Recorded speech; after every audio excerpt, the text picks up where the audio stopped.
Troops of Operation Harden K, operating in the northeast, have rescued another Chibok girl and 3 others in Borno State.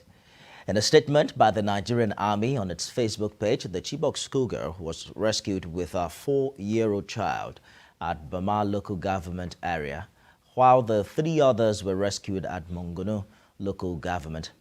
President of the Nigerian Army Officers' Wives Association, Salamatu, donated relief materials and financial support to the rescued victims. The General Officer commanding 7th Division, Major General W. Shaibu, disclosed that 2 of the girls were abducted this year, while 12-year-old Hawa has been in captivity since she was an infant.